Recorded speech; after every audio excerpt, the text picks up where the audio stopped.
Great riding out of our two-wheeled action, and now into G&H Transport Extreme Supercars, four-wheeled action, and the most expensive category on the Extreme Tour. Thumbs up and lots of excitement. The most anticipated race of the day because we get to see something like 40 million rand going mirror to mirror around the circuit. Great to see some changes as well. Christo Lotta's got some improvements done on the Lamborghini. Unfortunately, his teammate didn't make it out, as we're on board here with the SMD Ford Focus RS of Sean Germany. He's going to fight with Des Bloom and Darren Winterboer, I'm sure. But look up the road. The Baby Beamer is in the mix with the KTM Crossbows, the two Ferraris, the Lamborghini, and of course on pole position, it's not Tata Carello, that's Roy Campos behind that incredible Santon Auto M3. And a great start up into Renexon corner. He's got already a little bit of a gap. That BMW running very, very strong, but nice to have that KTM Crossbow right on his tail. That looked very good in qualifying. Loris Chiappa just getting it slightly wrong heading into Renexon corner, and he's under pressure from Tuca Mechanicos in the AMG. A nice bit of machinery there. It's the Silver Dream races side by side, in fact, as we saw Tuca Mechanicos under pressure from Jonathan de Toy. Willem van der Westhuizen sneaks on his inside. Oh, there's a touch. That's about a 4 million rand touch there. Willem van der Westhuizen just went up on the inside of Christo Lotta. Lotta just shut the door and unfortunately ended up in the kitty. Oh, his heart must have been in his throat. Thankfully, he didn't go and hit the barrier on the outside, but has come to a standstill in the kitty litter. We'll have to see what happens there, but thanks Willem van der Westhuizen, and he's made himself a couple of positions. The Stradale Motorsport team getting together there, unfortunately, and the Canon Cup Ferrari tapping that Lamborghini. Unfortunately losing the Lamborghini and putting it into the kitty litter, as we said, but now sits in second place. The Ferrari pushing hard. SMD Group machine up the inside, and Sean Germany looking for a chance to get through on Duplessis. Duplessis smoking slightly in the KTM Crossbow. That could be something we need to watch out for, and it looks like the safety car has been deployed, and I think that's because of the Lamborghini. Oh, that's right, and he'll go past Roy Campos up on the front, and unfortunately that Lamborghini just a little too low to come out of the kitty litter. Let's watch and see exactly what happened going through that Castrol Magnetic. Well, he's hard on the brakes and just goes up the inside, but has the door firmly shut. There was just no room. Christo Lotta shut the door a little bit too late for my liking. A little bit of a racing incident. I don't think anything was meant there because the two of them are very good friends off track, so I'm sure there will be high fives and maybe a couple of beers shared later.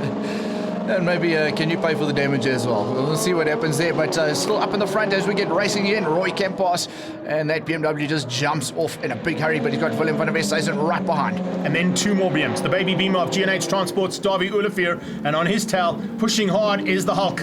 Des Bloom, the custom shop BMW, and then a third one. I didn't even see that. Darren Winterboer has snuck through there on Duplessis and put a third BMW into the top five. Incredible stuff here coming out of this battle at the front end. Looking back from Davy Olivier, that is the Hulk, and on his tail is the Barron's BMW all the way from Bulawayo. And Darren Winterboer, every time he gets behind the wheel of this car, he just gets better and better. But oh, Davy Olivier in that Baby Beamer all over the back end of that Ferrari of Willem van der Westhuizen as they go up the hill, and looks like he's going to be able to make that pass. A little bit of payback, I think, for Willem as he has to run wide. Oh, he squeezes him out and just forces him onto the outside track, which unfortunately is not the line you want to be on.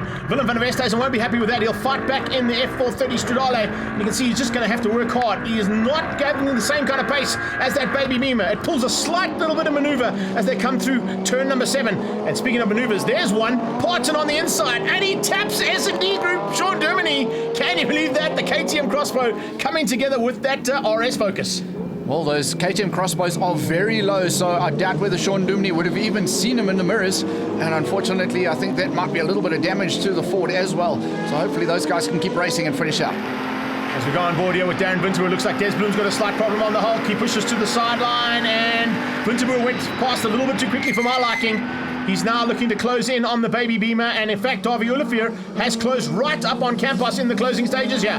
So there's nothing in it between these top two BMWs. The Baby Beamer, I don't think, especially if it's slipping and sliding like that, is going to be able to hang on to the back end of Campos. His teammate a bit further back there, Ricky Gianacaro, coming through there on Germany. Germany's got a problem. Whoa! And he just misses the Ferrari of Jonathan de Toy. Well, there we go. He came around that right hand, and a big surprise. Ferrari staring him right in the eyes, and good work to miss out. But it looks like there's problems for Sean Dumney as he also starts to slow. As we watch the number 19 there of Greg Parton trying to keep ahead of the Ferrari, and there is Ricky Gianacaro, much improved drive as well, starting to make his way through the field. Yeah, he's fighting hard there with Paulie Hill in the KLX BMW. There is the retirement, unfortunately, but checkered flag looming, and it's going to go to Campos. Incredible drive there from him in the Carello and Santon Auto BMW. Winning out ahead of Davy Olivier in the G&H Transport BMW. Willem van der Westhuizen, first of the Ferraris. First of the KTM Crossbows was Dion Duplessis, and then Winterboer in the Barron's Motorsport BMW. Willem van der Westhuizen, some good racing today. A bit of excitement at turn 4. Tell us about it. Yeah, went into turn 4, a little bit of a left tap with the Lambo. Ouch, not really the turn you want to touch, but it's racing. It certainly is, but it's racing when you're playing with expensive machinery too. Looks like they're all ready to go here for race number 2 now. A couple of guys with some work to do in between. Campos looks fired up. He's going to go and try and do it again, as is Germany. So they've done a little bit of tweaking to that machine. And as the Ferraris, Porsches, and the rest make their way back onto the field of play, it's not going to be an easy one because it's now sunset time, and light is going to be a factor. Well, it's Davi Olivier that had such a strong finish to race 1. Roy Campos will want to get away very quickly. He was well aware they was running in the 105s as well, Davi Olivier, and a greatly diminished field. We had some problems in race 1.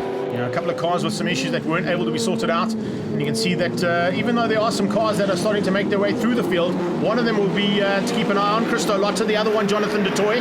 We're on board again with Darren Winterboer, and of course the light on these cameras is a bit deceiving. It is a lot darker than what it actually looks, ladies and gents, and I can tell you these guys are going to have to work hard. Onto the braking markers, and already Campos having to go defensive on Olivier. Oh, Davi Olivier, he'll have huge amount of confidence the way he finished race 1.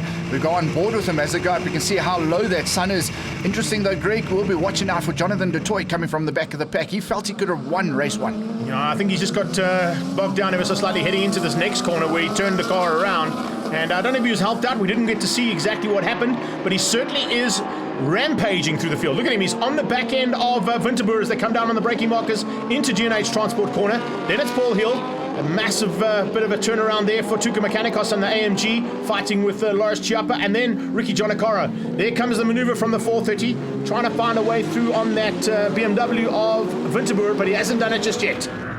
Oh, we go on board with Willem van der Westhuizen, and he had some action in race 1. Looks like he's trying to stay clear of that here and just watch the 2 BMWs up in the front and see if he can take advantage of any mistakes from them. And then we got the KTM crossbow. That is Greg Parton enjoying another great drive. Parton's going well, but unfortunately it looks like Dion Duplessis is one of those cars that didn't make it back out again in the second of the crossbows. So the Nathan's Motorsport team, I'm sure, are going to be working hard to get that sorted for the next time. There's a maneuver. Listen to that. Absolutely awesome on the downshift. That 430 just snuck up the inside. Winterboer realizes he probably doesn't have the power or the ability to keep him out. He's got the driver tactics, but unfortunately when it's got a little bit extra power, it's not going to be easy to keep behind you. Well, Jonathan de Toy can't afford to wait any longer behind any car. You can see the front 2 starting to disappear there, and if he's going to win this one, he needs to get past that crossbow in a hurry.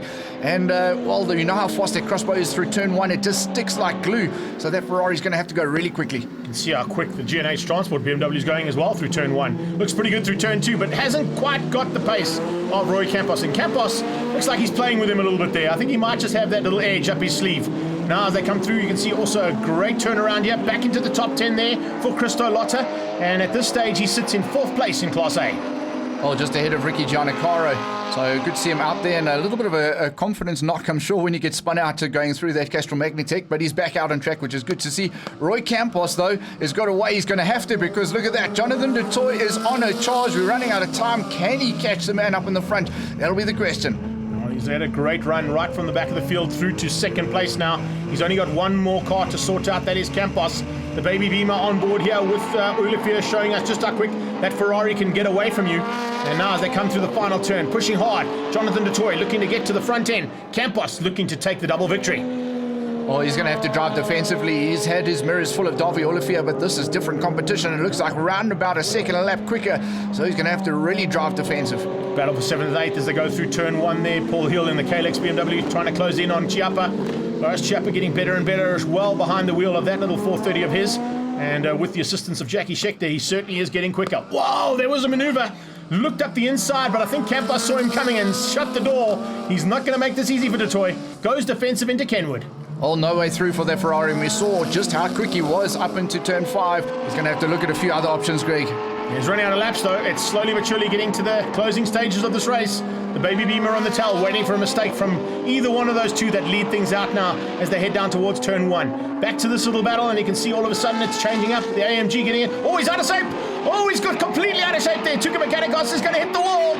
Oh, there were about 2 people that moved. The rest of the people just stood still. I think they just got caught out watching all the action. There it is. Tal steps out, and well, Tuca tried to save it, and unfortunately didn't.